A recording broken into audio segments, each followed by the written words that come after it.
നമസ്കാരം. കേരള രാഷ്ട്രീയത്തിൽ പുതിയൊരു യുഗപ്പിറവി പ്രഖ്യാപിച്ചുകൊണ്ട് വി.ഡി. സതീശൻ സർക്കാരിന്റെ പുതുക്കിയ സംസ്ഥാന ബജറ്റ് നിയമസഭയിൽ അവതരിപ്പിക്കുന്നു. ധനവകുപ്പിന്റെ പൂർണ്ണമായ ചുമതല വഹിക്കുന്ന മുഖ്യമന്ത്രി വി.ഡി. സതീശൻ അവതരിപ്പിക്കുന്ന 2026-27 സാമ്പത്തിക വർഷത്തെ ബജറ്റ് മുൻ ഇടതുപക്ഷ സർക്കാർ പാസാക്കിയ സമ്പൂർണ്ണ ബജറ്റിനെ അടിമുടി പൊളിച്ചെഴുതിക്കൊണ്ടുള്ളതാണ്. മുൻ സർക്കാർ എല്ലാ കാര്യങ്ങളും നേരത്തെ പാസാക്കി വെച്ചിരുന്നതിനാലാണ് അധികാരമേറ്റ യു.ഡി.എഫ് സർക്കാർ ഇപ്പോൾ തിരുത്തലുകളോടെയും വൻ ജനപ്രിയ പ്രഖ്യാപനങ്ങളോടെയും പുതുക്കിയ ബജറ്റ് സഭയുടെ മേശപ്പുറത്ത് സമർപ്പിക്കുന്നത്.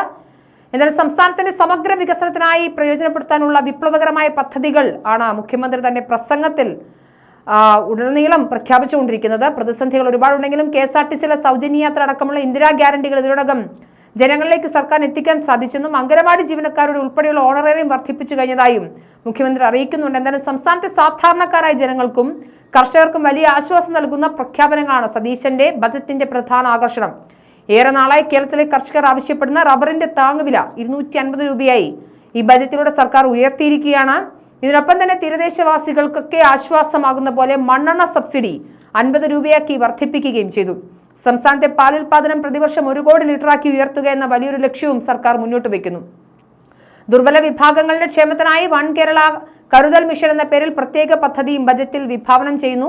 വയോജനങ്ങളുടെ ക്ഷേമത്തിനായി വയോജന വകുപ്പിന് 10 കോടി രൂപ നീക്കിവെച്ച സർക്കാർ വിട്ടുമാറാത്ത രോഗങ്ങളും വാർദ്ധക്യ സഹജമായ ബുദ്ധിമുട്ടുകളും നേരിടുന്നവരെ പരിചരിക്കുന്നതിനായി സർക്കാർ കോളേജുകളിൽ അന്താരാഷ്ട്ര നിലവാരമുള്ള കെയർ ഗീവർ സർട്ടിഫിക്കറ്റ് കോഴ്സുകൾ ആരംഭിക്കുമെന്നും വ്യക്തമാക്കി.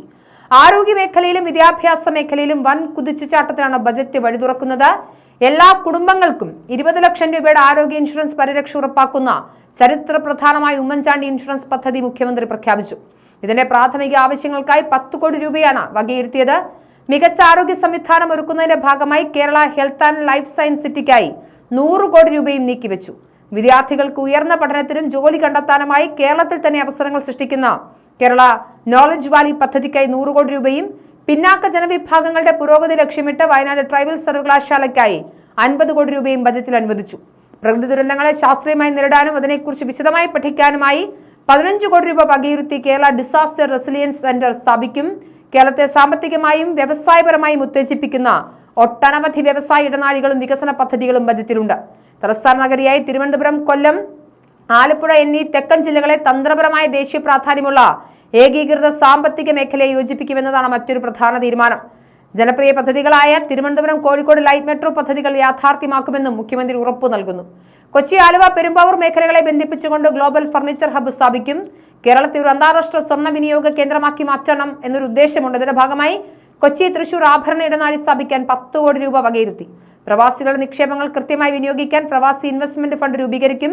വ്യവസായങ്ങൾ ആകർഷിക്കാൻ ഇൻവെസ്റ്റ് കേരള സെൽ രൂപീകരിക്കുന്നതിനൊപ്പം തന്നെ സംസ്ഥാനത്തെ 10,000 MSME സംരംഭങ്ങൾക്കായി 100 കോടി രൂപയും അനുവദിച്ചു. സാങ്കേതിക വിദ്യയിലും അടിസ്ഥാന സൗകര്യ വികസനത്തിലും പുതിയ കാലത്തിനൊപ്പം സഞ്ചരിക്കാനാണ് ബജറ്റ് ശ്രമിക്കുന്നത്. ജൻസിയ ന്യൂജൻ ടെക്നോളജി വികസനത്തിനായി 50 കോടി രൂപയും മലയാളം AI സംരംഭത്തിനായി അതിന്റെ വികസനത്തിനായി 10 കോടി രൂപയും മാറ്റിവെച്ചിട്ടുണ്ട്.